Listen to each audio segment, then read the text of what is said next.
আহ, মই আছোঁ শদিয়াৰ টুপচিঙা গাঁৱত। মই আছোঁ শদিয়াৰ টুপচিঙাৰ সেইটো ঘৰত যাক আজি অসমৰ মানুহে সকলোৱে মৰম কৰিছে, ৰাজীৱ হদিয়াৰ ঘৰত। আমি সকলোৱে গম পাইছোঁ যে ৰাজীৱ হদিয়া আমাৰ জনগণৰ, মানুহৰ, জনতাৰ শিল্পী আছিলে। ৰাজীৱ হদিয়াই অসমৰ আটাইতকৈ বিপদৰ সময়ত অসমৰ মানুহৰ লগত আছিলে। আৰু কোনোদিন ৰাজীৱ হদিয়াই কেতিয়াও ৰাস্তা সলাই ২ নম্বৰী দালালিৰ পথ লোৱা নাছিলে। আৰু কিয় তেনেকুৱা এজন সংগ্ৰামী, তেনেকুৱা এজন ভাল শিল্পী শদিয়াৰ পৰা জন্ম হ'ল, সেই কথাটো বুজিবৰ কাৰণে আপোনালোকে এখেতসকলৰ মুখকেইখন চাই ল'লে হ'ল। শদিয়াৰ প্ৰত্যেকগৰাকী মা, প্ৰত্যেকগৰাকী বাইদেউ ইমান আন্তৰিকতাপূৰ্ণ, ইমান মানুহক ভাল পোৱা, আৰু এতিয়াও অসমীয়া মানুহৰ আচল আদৰ সাদৰটো এতিয়া আচলতে মইতো দেখোঁ যে শদিয়াতে জীয়াই আছে। শদিয়াৰ মানুহবিলাকৰ যিটো মৰম, এয়া মোৰ ৰাজীৱ হদিয়াৰ মা, মোৰ মা, এই মা, আৰু ইয়াত সকলোবিলাক কোনোবা খুৰীয়েক, কোনোবা পেহীয়েক, কোনোবা নবৌয়েক, কোনোবা আমাৰ শাহুৱেক, এইবিলাক মানুহ আছে। ইয়াত আপুনি শদিয়াৰ প্ৰত্যেকগৰাকী মহিলাৰ লগত কথা পাতিলে বুজি উঠিব যে মানুহবিলাক একদম সাংঘাতিক ধৰণৰ মৰম চেনেহ হয়। আপুনি চাওক, মই যেতিয়া কথা কৈ আছোঁ মোক সাৱটি ধৰি আছে এজনী বাইদেৱে। শদিয়াৰ সেই মৰমে আচলতে আমাৰ মাজত গোটেই অসমক ভাল পোৱা ৰাজীৱ হদিয়াক জন্ম দিলে। ৰাজীৱ হদিয়াক অসমীয়াই এইকাৰণেই পালে, অসমক ভাল পোৱা এজন শিল্পী এইকাৰণে পালে যে শদিয়াৰ নিচিনা অত্যন্ত মৰমীয়াল মানুহক ইয়াত মাজত তেওঁ জন্ম হৈছিলে, মাজত তেওঁ ডাঙৰ দীঘল হৈছিলে। আজিও যদি অসমৰ কোনোবা এটা ঠাইত মানে আঠা লগা ভাত বিচাৰিব খোজে, তেতিয়াহ'লে পাব অকল শদিয়াতে। শদিয়াতেই পাব আপুনি আঠা লগা ভাত। সেই শদিয়াতে এতিয়াও পুৰণি আমাৰ অসমীয়া সমাজখনৰ পুৰা ৰেহ ৰূপটো এতিয়াও জীয়াই আছে।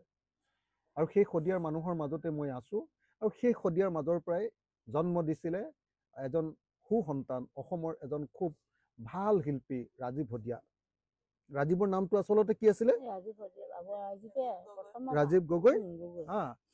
ৰাজীৱ গগৈ। ৰাজীৱ গগৈ আপোনালোকে, মই সেইকাৰণে কৈছোঁ যে একদম প্ৰত্যেকগৰাকী, মই মাৰ লগত আছোঁ, মাৰ আপুনি চেহেৰা, মুখখন, কথা বাৰ্তা শুনিলে গম পাব কিমান আন্তৰিকতাপূৰ্ণ। প্ৰত্যেকগৰাকী শদিয়াৰ মানুহক আপোনালোকে এবাৰ কথা পাতি চাওক।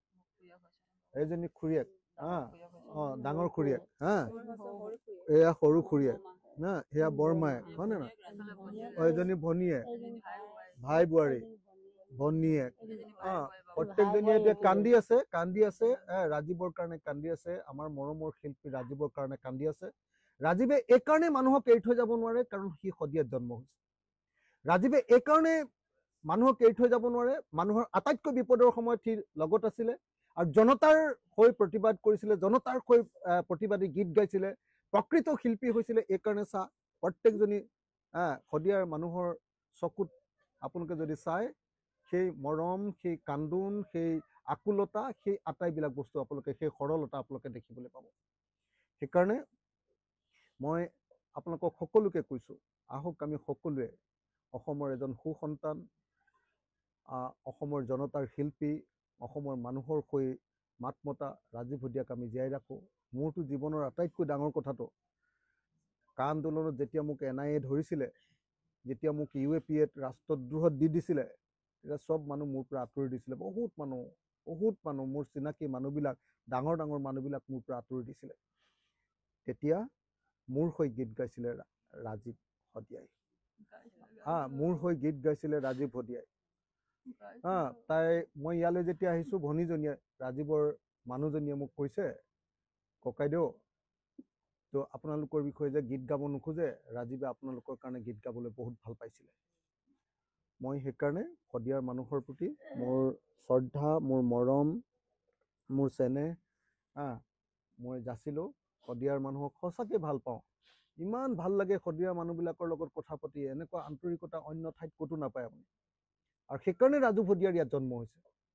মই অসমৰ সকলো ৰাইজকে ৰাজীৱ হদিয়াত আমি ৰাজহুৱা আদ্য শ্ৰাদ্ধ পাতিম, 20 দিন বা 21 দিনত সকলো অসমৰ যিসকলে অসমীয়াক ভাল পায়, অসমক ভাল পায়, অসমৰ মাটিৰ গানক ভাল পায়, অসমৰ শিল্পীক ভাল পায়, সকলোকে ৰাজীৱ শদিয়াক যিসকলে ভাল পায়, শদিয়াক যিসকলে ভাল পায়, শদিয়ানো কি ৰিং এটাৰ বাট, আপোনালোক সকলো আহক। শদিয়াত আমি 21 বা 20 বা 21 দিনৰ ভিতৰত আমি ডাঙৰকৈ ৰাজহুৱা আদ্য শ্ৰাদ্ধ পাতিম।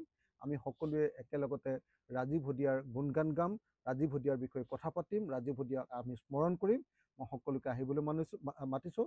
আপোনালোকে মাতিছেনে অসমৰ মানুহক চবকে ন? সকলোৱে মাতিছেনে নাই? সকলো শদিয়াৰ মানুহে মাতিছে। আপোনালোক আহক, শদিয়ালৈ আহক। শদিয়াৰ মানুহ কিমান মৰম লগা মানুহ আপোনালোকে সেইদিনা গম পাব। ধন্যবাদ।